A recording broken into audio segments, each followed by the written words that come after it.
Bonjour, je suis Frédéric Martin, je suis le cofondateur de la Safety Academy et de la Patient Safety Database. Je vais vous faire une démonstration des différentes fonctionnalités dont dispose notre plateforme Safety Academy, à la fois pour les joueurs, mais là, ça va être surtout pour les gestionnaires, cadres, administrateurs. Voilà, tout de suite, on va rentrer dans le vif du sujet. Je vais vous partager mon écran pour vous montrer la partie administrateur, interface de notre module. Donc, vous arrivez ici, vous êtes sur la page administrateur. Donc là, les champs sont remplis par défaut sur mon compte, évidemment. Après, vous imaginez qu'il y aura l'adresse mail de l'administrateur et le mot de passe qu'il aura décidé. Donc, je me connecte.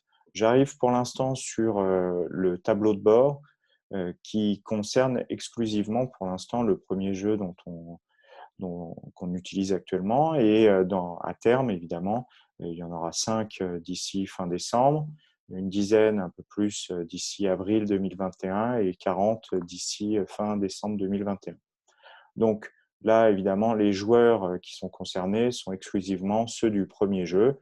Je vous demande de juste prendre un peu de recul et regarder ce tableau de bord comme un tableau de bord que moi j'utilise, qui est mon compte et donc qui a servi à faire pas mal de tests.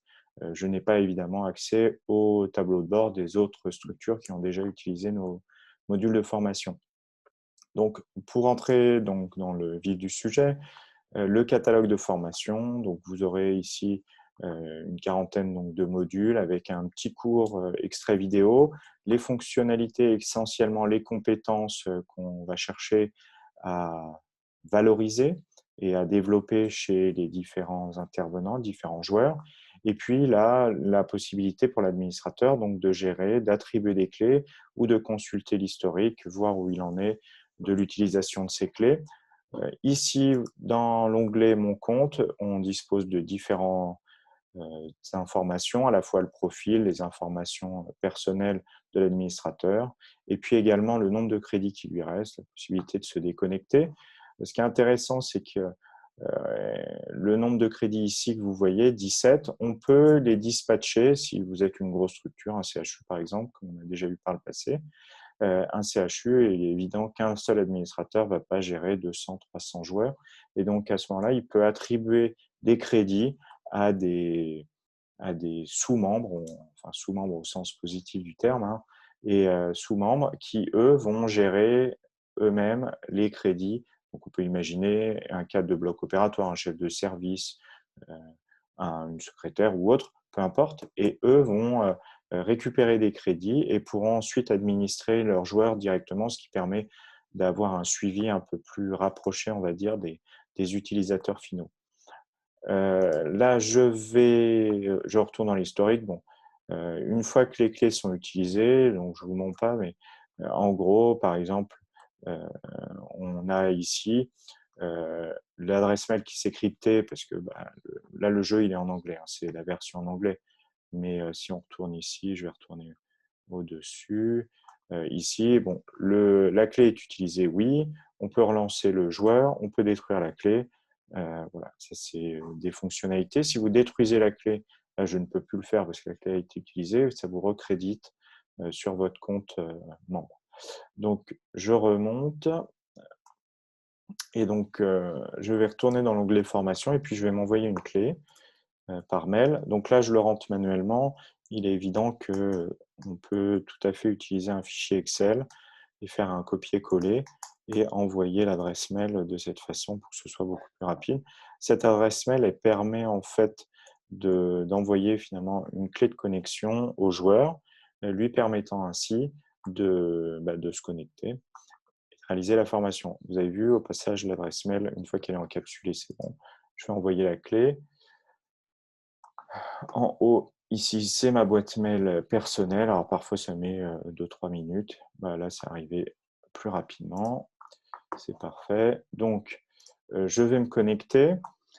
J'ai reçu, donc je suis joueur. Je viens de recevoir ce type de mail qui m'explique les raisons pour lesquelles je reçois cette clé de formation. Une clé établissement, là, qui est propre à mon compte, mais qui sera propre au vôtre, ce qui permet ensuite d'analyser l'ensemble des données que vous avez collectées et de faire un rendu à la fois entre structures, entre groupes de blocs, par exemple bloc chirurgie digestive, bloc d'orthopédie, pour essayer de voir ce qui, dans un groupe, est très performant et ce qui, dans un autre, pourrait être amélioré. Et puis après, éventuellement, favoriser les échanges entre membres pour leur permettre ainsi de finalement valoriser un peu leur expérience partagée. Puis il y a une clé joueur qui est unique. Juste au passage, on remplit les conditions pour le RGPD, donc confidentialité, les CJU, CGV, donc toutes les conditions classiques. Je vais me connecter donc à la plateforme de jeu. J'arrive ici, les clés sont automatiquement remplies. Toujours pareil, une information générale à laquelle vous avez accès en cliquant ici ou bien dans le footer en bas avec la possibilité de nous contacter. Donc, je vais commencer le jeu qui se décompose en plusieurs étapes.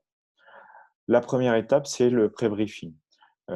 Tout comme dans une séance de simulation, on vous explique le concept, les règles et qu'est-ce qu'il faut pour que finalement cette expérience soit le plus profitable possible pour le joueur.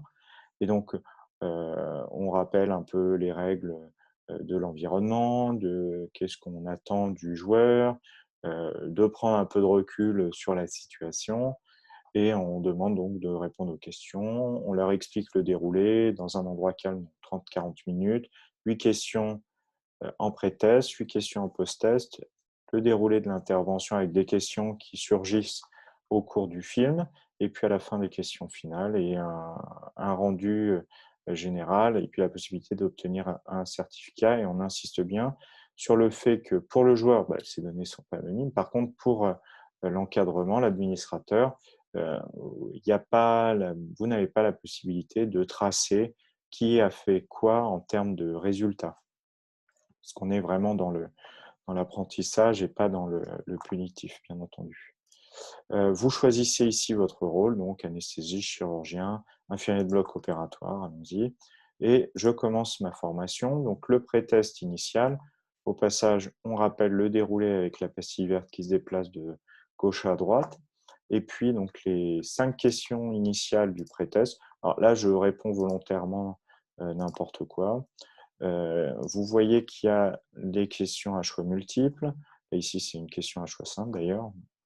Et on demande le degré de certitude vis-à-vis de la réponse, parce que c'est en termes d'apprentissage, c'est pas la même chose d'avoir une réponse positive, une bonne réponse avec 20% de certitude qu'avec 100% évidemment.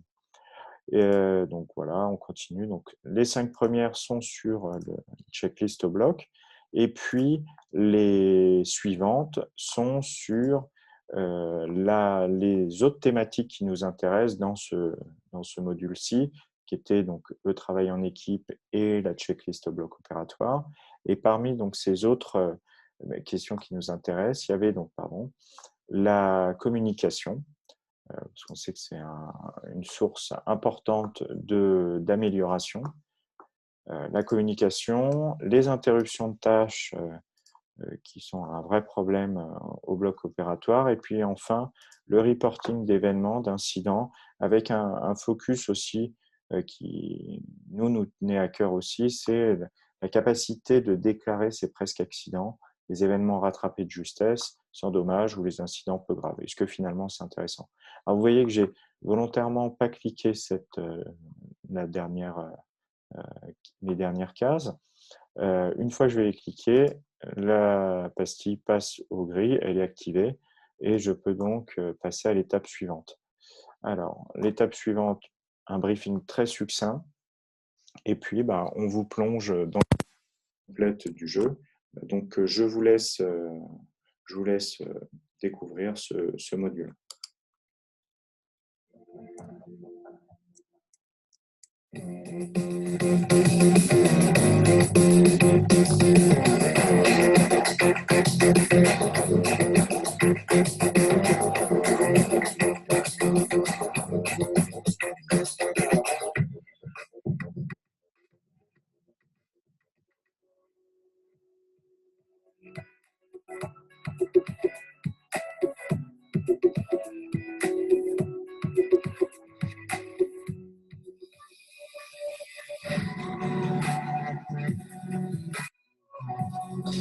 Donc,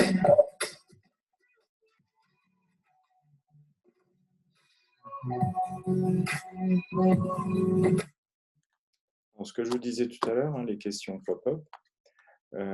Ici, donc, vous avez accès à l'ensemble des résultats. Donc, vous posez la question, hop, je demande à la patiente d'épeler son nom et je peux justifier, je vous montrerai après rapidement, qu'on récupère l'ensemble, enfin, que vous récupérez l'ensemble de ces données, vous permettant ainsi, après, d'animer une réunion de restitution avec des données à la fois qualitatives et quantitatives, bien entendu. Je marque n'importe quoi. Cette partie n'est pas obligatoire, hein, donc on peut la mettre. Salut Alex, bonjour. Volontairement, je suis interrompu au cours du jeu. Je peux donc m'arrêter et je reprendrai donc soit en cliquant Je te remercie. comme ici, soit si c'est une interruption qui va être beaucoup plus longue et par erreur, quelqu'un me déconnecte. D'accord? Je suis déconnecté. Donc là, je vais sortir volontairement et je vais me reconnecter sur la clé qu'on m'avait adressée. Et je vais reprendre en fait le jeu après la dernière question. La vidéo reprend après la dernière question à laquelle j'avais répondu. Salut Alex, bonjour Rachid. Merci. Je vais juste préparer ma salle, on se retrouve dans quelques instants. D'accord. Bonjour madame. Bonjour. Je suis un des infirmiers qui va être en salle avec vous aujourd'hui. D'accord. Comment ça va ce matin? Ça va. Ça va? Alors je vais vous poser quelques petites questions aussi. Je vais vous demander votre nom, prénom et date de naissance. Alors, Labi Péry Maria, Ouais. je suis née le 14 juin 53. Ça marche. Est-ce que vous êtes bien à jeun ce matin? Oui. Pas bu, pas mangé, pas fumé depuis hier? Rien de tout Rien ça. du tout. Est-ce que vous avez du matériel métallique dans le corps? Des Non. prothèses, des plaques, des broches? Non. Rien. Non, rien du tout. Rien. Vous n'avez pas de pacemaker? Non. Ouais. Alors là, on est typiquement dans une des thématiques qu'on aborde, hein, les interruptions de tâches à des étapes clés. Là, dans ce cadre-là, l'e-bud est interrompu par le téléphone. Chaque autre joueur aura une interruption de tâche qui sera dans son corps de métier à des moments différents. L'IAD, par exemple, lorsqu'il prépare des médicaments, l'anesthésiste en pleine induction anesthésique, le chirurgien en cours d'intervention. Donc, ces thématiques, elles sont retrouvées, mais dans votre corps de métier. Bon, je vais mettre « Je refuse l'appel et poursuis la procédure ». Ça peut attendre, pas de souci. Voilà. Bon, je vais pas vous montrer tout. Après, vous pouvez donc nous contacter par mail ou bien sur le site. Il suffit de nous envoyer un mail à contact, safeteamacademy.com ou bien vous allez sur le site internet Safeteam Academy et vous cliquez sur la rubrique Nous contacter. Donc, je sors du jeu donc, pour vous montrer la partie administrateur dans laquelle je vais retourner. Donc, je vous montrais tout à l'heure le tableau de bord. Donc là, j'ai joué une partie IBON. Donc là, j'avais l'intégralité des résultats des différents joueurs qui ont réalisé le parcours à qui j'ai adressé des clés. Donc, vous voyez, j'ai attribué une clé tout à l'heure, donc il m'en reste 16. Et les gens qui ont participé, bon, il y a 37 voilà. Vous avez le score de satisfaction. Alors, ça, c'est une mise en page plutôt, on va dire, ergonomique. Et puis, il y a une mise en page plus brute, par exemple, que vous pouvez obtenir en exportant les fichiers CSV, parce que là, les questions, elles n'apparaissent pas aussi clairement. C'est les pourcentages en fait, de progression entre le pré-test et le post-test.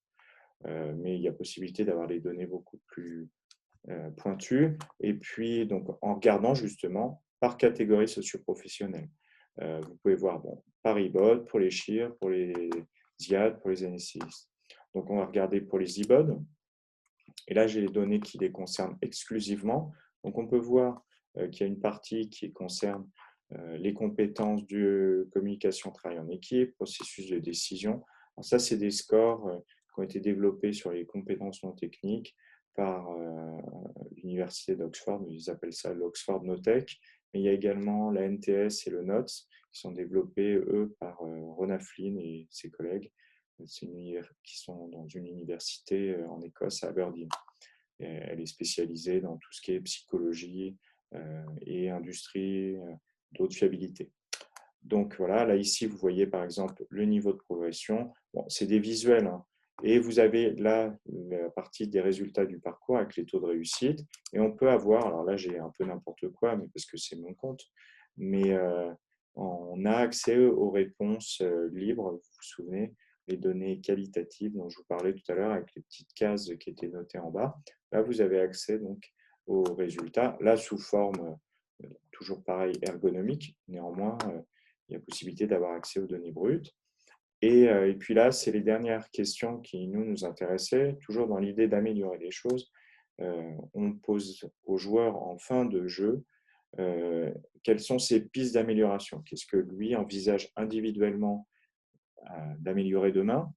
Qu'est-ce qu'il envisage au sein de son équipe et qu'est-ce qu'il envisage pour son institution? Et on voit que, bon, ça c'est les joueurs qui ont été testés, mais sur une échelle de 1 à 5, qui est l'échelle de Likert, les gens ont quand même une envie, et ça c'est des données qu'on retrouve régulièrement, une envie aussi de développer les réunions qualité-sécurité des soins, d'améliorer le process de reporting et la culture aussi qui va avec.